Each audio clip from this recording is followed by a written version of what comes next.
Welcome students. আজকে আমরা class 11 এর basic concept of chemistry law of chemical combination বা রাসায়নিক সংযোগ সূত্রাবলী এইটা আলোচনা করব। তো চারটে আছে, তো এখানে আমরা তিনটে লিখেছি। ল অফ কনস্ট্যান্ট প্রপোর্শন বা স্থিরানুপাত সূত্র, ল অফ মাল্টিপল প্রপোর্শন বা গুণানুপাত সূত্র, আর ল রেসিপ্রোকাল প্রপোর্শন বা মিথ্যানুপাত সূত্র। আর একটা থাকে, সেটা হচ্ছে ওটা হচ্ছে মাস কনস্ট্যান্ট, মানে ভরের নিত্যতা সূত্র বলা যেটাকে। ভরের নিত্যতা সূত্র বা যে মাস কনস্ট্যান্ট থাকে, ওটা তোমরা ফিজিক্সে পড়েছো যে কোনো একটা রিঅ্যাকশনের আগে বা পরে মাস কনস্ট্যান্ট থাকে, সেইটা ওটা এখানে আর বলছি না। এইখান থেকে আমরা শুরু করবো ল কনস্ট্যান্ট প্রপোর্শন। ল কনস্ট্যান্ট প্রপোর্শন কি?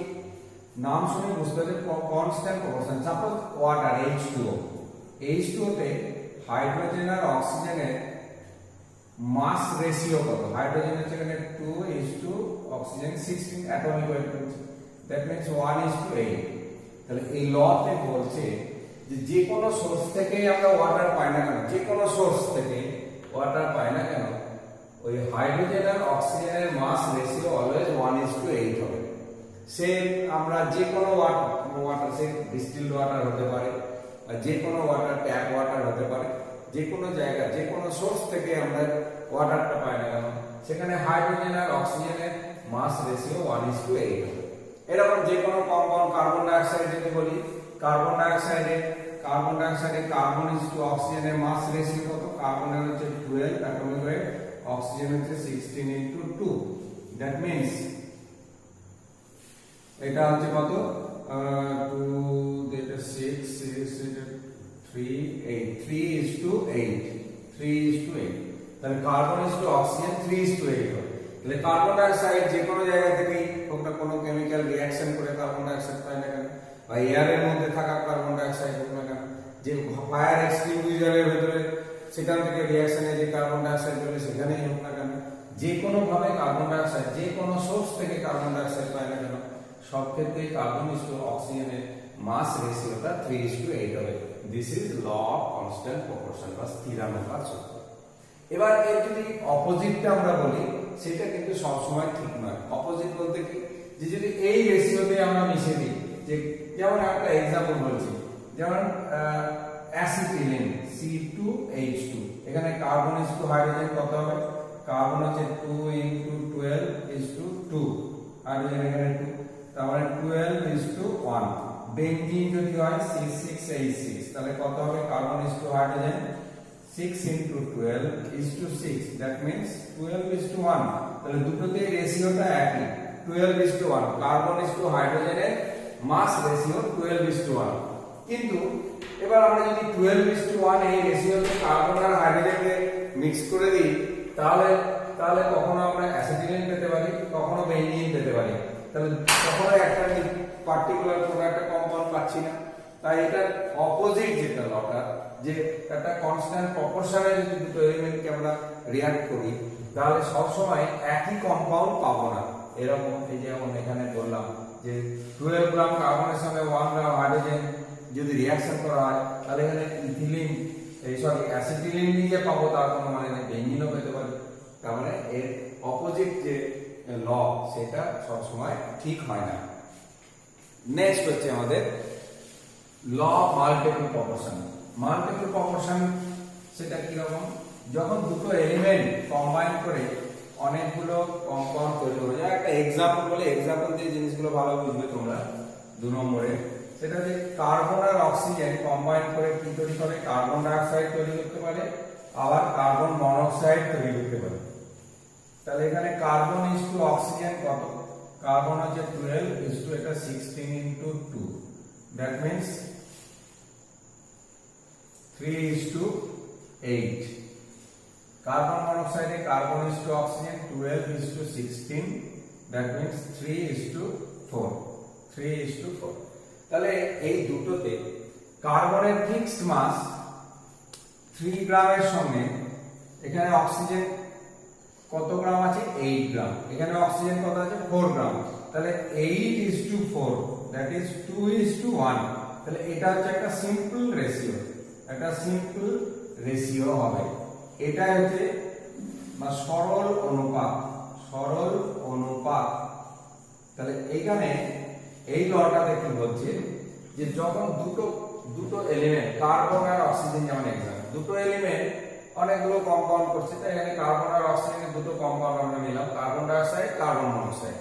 তখন বলছে একটা কোনো এলিমেন্টের একটা ফিক্সড মাসের সঙ্গে অন্য এলিমেন্টটা যত গ্রাম কম্বাইন করছে সেই মাসগুলো একটা সিম্পল রেশিওতে থাকবে। তাহলে কার্বন ডাই অক্সাইডে কার্বন আর অক্সিজেনের রেশিও 3:8, কার্বন মনোক্সাইডে কার্বন অক্সিজেনের মাস রেশিও 3:4। তাহলে কার্বনের 3 গ্রামের সঙ্গে এখানে অক্সিজেন আছে 8 গ্রাম, এখানে অক্সিজেন আছে 4 গ্রাম। তাহলে সেই অক্সিজেনের মাস দুটো রেশিওটা হবে একটা সিম্পল রেশিও, যে 2:1, 1 থেকে 4, 1:2, কি 2:3, কি 1:4, এরকম এগুলোকে বলা হচ্ছে সিম্পল রেশিও। খুব বড় সংখ্যা নয়, ওই 1 থেকে 4, 5 এর মধ্যে থাকবে। তাহলে সেই রেশিওটাকে বলা হচ্ছে সিম্পল রেশিও। এটাই কি বলা হচ্ছে law of multiple proportion. Next হচ্ছে law of reciprocal proportion. Law of reciprocal প্রপোর্শনে কি বলছে, তিনটে এলিমেন্ট কিরকম, যেমন একটা কার্বন হতে পারে, হাইড্রোজেন হতে পারে, অক্সিজেন হতে পারে, কার্বন, হাইড্রোজেন, অক্সিজেন। তো এখন এই তিনটে এলিমেন্ট যখন কম্বাইন করবে, সাপোজ মিথেন তৈরি হলো কার্বন আর হাইড্রোজেন, তাহলে কার্বন ইজ টু হাইড্রোজেন কত, 12:4, তাহলে 3:1। হাইড্রোজেন আর অক্সিজেন যখন কম্বাইন করছে, যে H2O তৈরি হচ্ছে, তাহলে তখন অক্সিজেন আর হাইড্রোজেনের কত হবে, অক্সিজেন হচ্ছে 16, হাইড্রোজেন এখানে 2, তাহলে 8:1।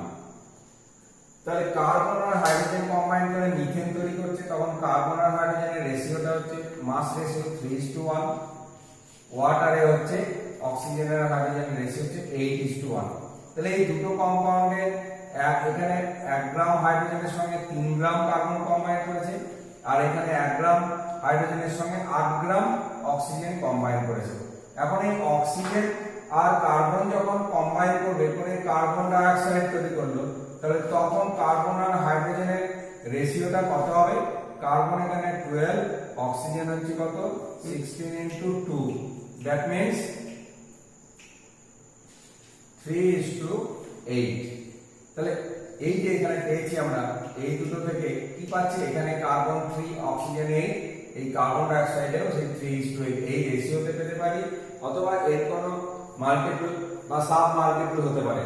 তো যেমন কার্বন ডাই অক্সাইড হলে এটা হতে পারে, তেমনি কার্বন মনোক্সাইড যদি হয় তাহলে এটা কার্বন ইজ টু অক্সিজেন, তেমনি কার্বন মনোক্সাইড যদি হয় কার্বন ইজ টু অক্সিজেন, এখানে 12:16, that means 3:4।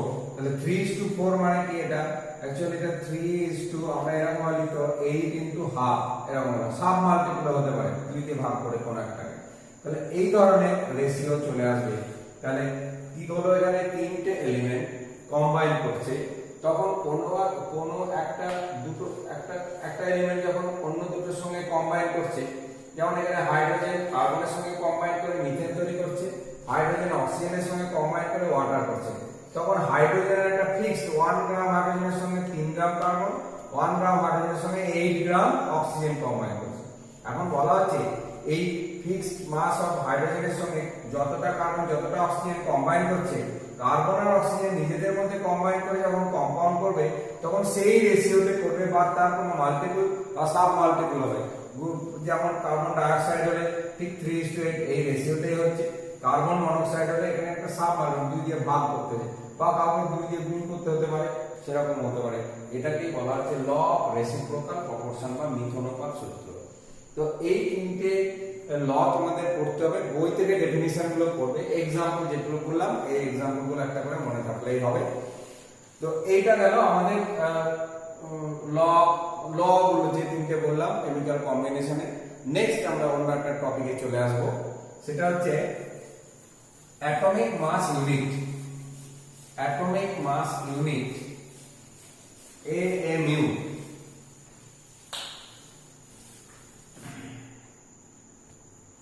Atomic mass unit, atomic mass unit বা AMU AMU বলে এটা, পারমাণবিক ভর একক, পারমাণবিক ভর একক। AMU দিলে AMU অ্যাকচুয়ালি AMU হচ্ছে কি একটা এলিমেন্টের, কোন একটা এলিমেন্টের একটা অ্যাটমের যে অ্যাকচুয়াল মাস, প্রকৃত ভর যে ইউনিট দিয়ে এক্সপ্রেস করা হয় সেটাকে বলা হয় অ্যাটমিক মাস ইউনিট বা পারমাণবিক ভর একক। কোন একটা এলিমেন্টের একটা অ্যাটমের অ্যাকচুয়াল মাস যে ইউনিট দিয়ে এক্সপ্রেস করা হয় তাকে অ্যাটমিক মাস ইউনিট বা পারমাণবিক ভর একক বলে। এটা কিভাবে বলা হয়? 1 AMU is equal to বলা হচ্ছে 1/12 into mass of 1 C12 atom, mass of 1 C12 atom মানে 1/12 into একটা C12 পরমাণুর ভর। সেটা কিভাবে আসবে? 1/12 into, তাহলে C12 atom তাহলে আমরা কি বলতে পারি? 6.023 into 10 to the power 23 মানে অ্যাভোগাড্রো নাম্বার। অতগুলো অ্যাটমের মাস 12 গ্রাম, তাহলে একটার কত হবে? 12 by 6.023 into 10 to the power 23। তাহলে এটা হবে, এটা হচ্ছে 1 by 6.023 into 10 to the power 23, that means 1.66 into 10 to the power minus 24 gram। তাহলে 1 AMU is equal to 1.66 into 10 to the power minus 24 gram। এটা AMU এর সঙ্গে গ্রামের রিলেশন। তাহলে AMU দিয়ে আমরা কোন অ্যাটমিক ওয়েটকে কিভাবে বলবো? যেমন হাইড্রোজেনের অ্যাটমিক ওয়েট আমরা এভাবে লিখব 1 AMU বা 1.008 AMU, এটাও লিখতে পারি, আর 1 AMU ও লিখতে পারি। তেমনি অক্সিজেনের যদি বলি, অক্সিজেনের অ্যাটমিক ওয়েট কত বলবো আমরা? 16 AMU। তাহলে একটা 16 AMU এটা হচ্ছে একটা অ্যাটমের মাস। তাহলে তাহলে কত গ্রাম বলবো? তাহলে মাস অফ 1 O অ্যাটম, একটা অক্সিজেন অ্যাটমের মাস কত হবে? 16 AMU। তার মানে আমরা লিখব 16 into 1.66 into 10 to the power minus 24 গ্রাম। গ্রামে বললে গ্রাম, AMU বললে AMU। তাহলে AMU এর ইউজটা কেন? AMU এর ইউজ এই গ্রামে যদি বলি, তাহলে গ্রামে একটা 10 to the power minus 24 বা এরকম 10 to the power minus এমন আসবে যে আমাদের ব্যাপারটা নিয়ে ক্যালকুলেট করা বা ব্যাপারটা বুঝতে গিয়ে অনেক সময় অসুবিধা হয়, কারণ এটা এত কম ভ্যালুটা। কিন্তু AMU কে যখন আমরা বলবো সহজেই কম্পেয়ার করতে পারবো, কোন একটা অ্যাটমের সঙ্গে অন্য একটা অ্যাটমের মাসের কি ডিফারেন্স, কম্পেয়ার করার সুবিধা হয়, বোঝার সুবিধা হয় এই AMU ইউনিটে। যেমন একটা mass of 1 oxygen atom 16 AMU, mass of 1 carbon atom 12 AMU, mass of 1 sulphur atom 32 AMU, mass of 1 nitrogen atom 14 AMU। এভাবে আমরা বলে দিতে পারবো। তাহলে এইভাবে আমরা AMU ইউনিট দিয়ে একটা অ্যাটমের মাসকে একদম এরকম ফুল একটা হোল নাম্বার দিয়ে আমরা বোঝাতে পারছি, ফলে তাদের মধ্যে কম্পেয়ার করা বা বিভিন্ন ক্যালকুলেশনের ক্ষেত্রে সুবিধা হয়। তো এই হচ্ছে অ্যাটমিক মাস ইউনিট। আর একটা লাস্ট একটা কথা বলবো, সেটা হচ্ছে ওই স্কেল, অ্যাটমিক ওয়েটের যে স্কেল আছে সেই স্কেলের ব্যাপারে একটু বলবো।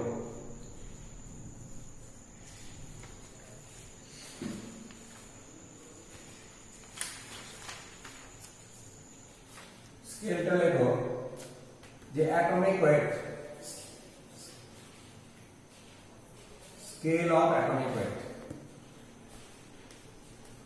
স্কেল অফ অ্যাটমিক ওয়েট, পারমাণবিক ভরের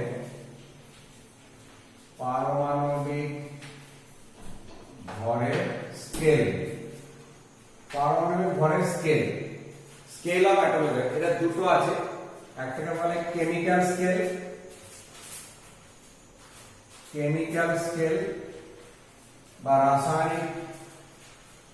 রাসায়নিক স্কেল, আর একটাকে বলে ফিজিক্যাল স্কেল বা ভৌত স্কেল। কেমিক্যাল স্কেল কি? কেমিক্যাল স্কেল হচ্ছে কি, যে এরকম অক্সিজেনের তিনটে আইসোটোপ, O16, O17, O18, তিনটে আইসোটোপ আছে। তিনটে আইসোটোপের মধ্যে এদের অ্যাভারেজ 16 ধরে নেওয়া হয়। অক্সিজেনের অ্যাটমিক ওয়েটকে 16 ধরে নেওয়া হলো। 16 ধরে নিয়ে যে আমরা স্কেল তৈরি করছি কোন একটা, আমরা তো অ্যাটমিক ওয়েট তো তিনটে স্কেলে পড়েছি, hydrogen scale, carbon scale, oxygen scale. তাহলে এই hydrogen scale, carbon scale, oxygen স্কেলের কি বলেছিলাম, অক্সিজেনের স্কেলের ক্ষেত্রে বলেছিলাম 1/16 ইনটু কোন একটা অ্যাটমের, আমরা কি বলে একটা অক্সিজেন অ্যাটমের মাসের 1/16 পার্টের তুলনায় যতগুণ ভারী অন্য কোনো একটা এলিমেন্টের একটা অ্যাটম, সেটাই তার অ্যাটমিক ওয়েট। অক্সিজেন স্কেল, কার্বনের কি বলেছিলাম 1/12, মানে কার্বনের একটা অ্যাটমের 1/12 পার্টের থেকে যতটা ভারী অন্য কোনো একটা অ্যাটম, সেটাকে তার কার্বন স্কেল দিয়ে অ্যাটমিক ওয়েট বলেছে। তো এখানে এই অক্সিজেন দিয়ে স্কেল যখন বলা হচ্ছে O16, O17, O18, এখানে অ্যাটমিক ওয়েটটাকে ধরে নেওয়া হয়েছে কি, অ্যাটমিক ওয়েটকে ধরে নেওয়া হচ্ছে 16, অ্যাটমিক ওয়েটকে ধরে নেওয়া হচ্ছে 16 এভারেজ, মানে এই তিনটেকে এভারেজ ধরে নেওয়া হলো 16। এটাই হচ্ছে এর রেসপেক্টে এবার অন্য কোনো অ্যাটমের যেরকম ভাবে আমরা বের করব সেটাই হবে তার কেমিক্যাল স্কেল অনুযায়ী তার অ্যাটমিক ওয়েট।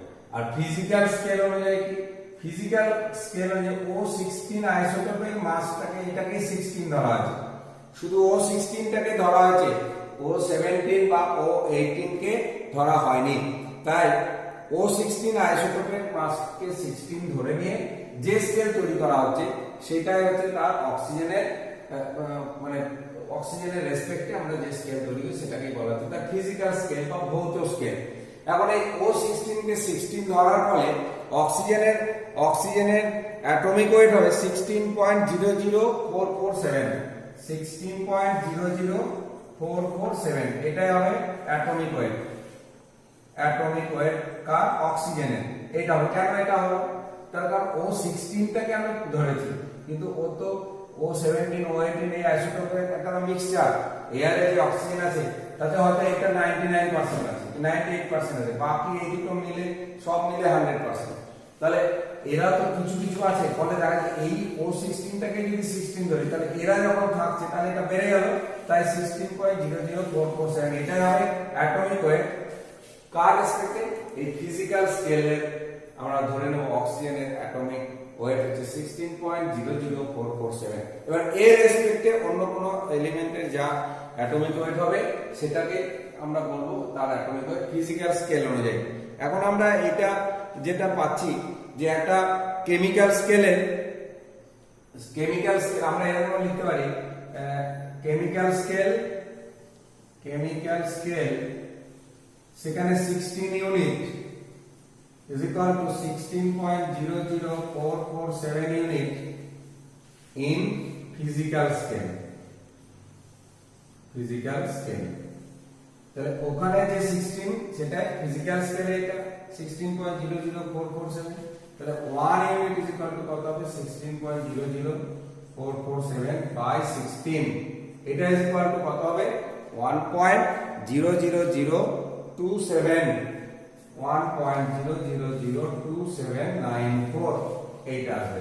তার মানে কেমিক্যাল স্কেলের 1 ইউনিট মানে ফিজিক্যাল স্কেলে এইটা 1.0002794 ইউনিট। তার মানে আমরা কি বলতে পারি যে কেমিক্যাল স্কেলে যে অ্যাটমিক ওয়েট পাবো, তাহলে atomic weight in chemical scale is equal to atomic weight in physical